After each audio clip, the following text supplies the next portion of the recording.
Hi అండి, welcome to my channel. నేను మీ దుర్గా. ఈరోజు నేనైతే ఎగ్ నూడిల్స్ అయితే చేస్తున్నానండి. అంటే బయటవి మన నూడిల్స్ కానీ మంచూరియాలు కానీ తినకూడదు కదండి. అయితే ఫాస్ట్ ఫుడ్ ఎప్పుడు కూడా డాక్టర్స్ పెట్టొద్దనే చెప్తారు, పిల్లలకైనా మనకైనా మంచిది కదనే చెప్తారు. అయితే అది నేనైతే దృష్టిలో పెట్టుకొని నేనైతే మా ఇంట్లో అయితే ఇలా ప్రిపేర్ చేసుకుంటున్నానండి. అయితే సాయంత్రం టైంలో ఇవి అయితే బాగుంటుంది, అందుకనే నేను చెప్పేసి ఇంట్లో సేమియాలు ఉన్నాయండి. ఆ సేమియాలు కూడా చేసుకుని ఎగ్ అయితే కొట్టేసి వేసుకుంటే ఎలా ఉంటుంది ఏంటన్నది మీకైతే నేను చెప్తానండి. అయితే ముందుగా మనమైతే ఒక గిన్నెలో మనం సేమియాని అయితే బాగా ఎర్రగా వేపుకోవాలండి.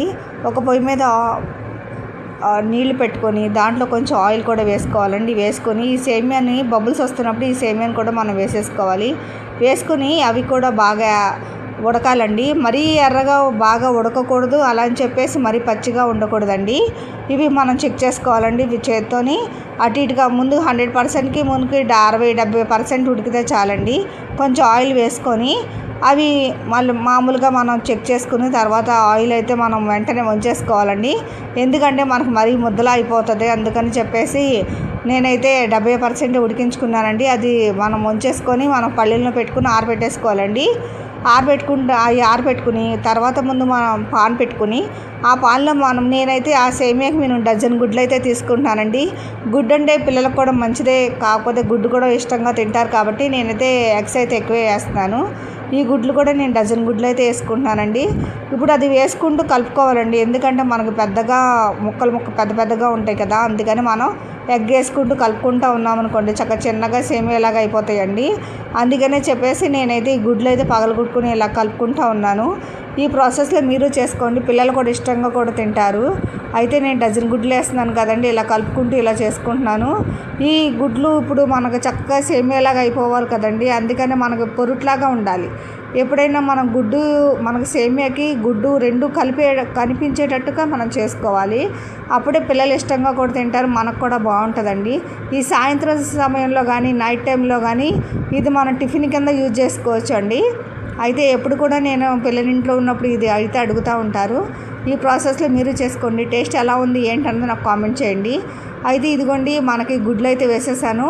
వేసుకున్న తర్వాత కొంచెం ఉప్పు పసుపు కూడా వేసుకోవాలి, కొంచెం కారం కూడా వేసేసుకొని దగ్గర పడిపోయిన తర్వాత ఇవి వేసుకొని బాగా మనం కలపాలండి, అడుగంటుతుంది. అందుకని కొంచెం ఆయిల్ కూడా వేసుకొని సరిపోతే ఇలా బాగా కలుపుతూ ఉండండి. ఇలా కలుపుకుంటూ ఉంటే మనకు దగ్గర పడాలండి, పొరుట్లాగా అయిపోవాలండి, అంటే చిన్న చిన్న ముక్కల కింద అయిపోవాలి. ఇలా అయిన తర్వాత ముందు మనం సేమియాని మనం చెక్ చేసుకోండి ఒకసారి. అవి బాగా చల్లారిపోవాలండి, అవి కూడా వేడి మీద వేస్తే అవి కూడా విరిగిపోతాయండి. అందుకని సేమియా అంటూ మనకు చక్కగా చల్లారిపోవాలి. వాటిని మనం ముందుగా విడదీసేసేయాలండి.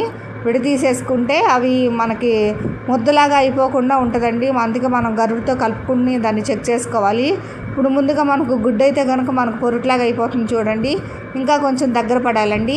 ఈ ప్రాసెస్లో మీరు కూడా చేసుకోండి, పిల్లలు కూడా ఇష్టంగా కూడా తింటారు. బయట ఫుడ్కి ఫాస్ట్ ఫుడ్కి మనం పిల్లల్ని అలవాటు చేసుకోకూడదండి. ఎందుకంటే హెల్త్ పరంగా ఇప్పుడు ఉన్న మనం తినే తిండ్లకి హెల్త్ పరంగా కూడా అయితే మనకి అవి మంచి ఫుడ్ అయితే కాదండి. ఇదిగోండి మనకి పొరుటు అయితే అయిపోయింది. ఇప్పుడు సేమియాను కూడా మనం చెక్ చేసుకుంటూ చక్కగా ఇలాగా విడదీసుకుంటూ వేసుకోవాలండి.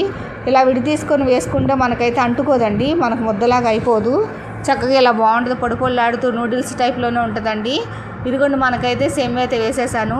ఈ ప్రాసెస్లో కూడా చక్కగా ఇప్పుడు మనం ముందుగా ఉప్పు పసుపు కొంచెం కారం వేసుకున్నాం కదా, ఇప్పుడు సేమియాలు కూడా వేసాం కాబట్టి ఇవి కూడా కొంచెం వేసుకొని ఇవి కూడా కలిపేసుకోండి. మొత్తం కలుపుకున్న తర్వాత కొంచెం నిమ్మకాయ కూడా మనం పిండుకుంటే చాలా టేస్టీగా బాగుంటుందండి. ఈ ప్రాసెస్లో కూడా మీరు చేసుకోండి, పిల్లలు కూడా ఇష్టపరంగా తింటారు. ఇదిగోండి మనకైతే ఎగ్ నూడిల్స్ అయితే అయిపోయినాయి. ఈ కొంచెం దించేసుకుని ఒక 2 నిమిషాల్లో మనం దించేసుకోవచ్చు అండి. మరీ ఎర్రగా కూడా వేగాల్సిన అవసరం లేదు. గుడ్డు వేగింది, సేమియాలు కూడా ఉడికినాయి కాబట్టి మనకు ముద్దలా అవ్వకుండా చక్కగా ఇలా ఈ ప్రాసెస్లో అవుతుందండి. సేమియాలు కూడా చక్కగా కనపడుతున్నాయి, గుడ్డు కూడా కనిపిస్తుంది కదండి. ఇలా చేసుకోండి. ఎగ్ నూడిల్స్ అయితే కనుక మనకి పిల్లలు కూడా చూసి ఇష్టంగా కూడా తింటారు. నేనైతే సాయంత్రం సమయంలో అయితే ఇది ఇలాగే చేస్తాను. మా ఛానల్ నచ్చినట్టయితే లైక్ చేయండి, కామెంట్ చేయండి. బాయ్.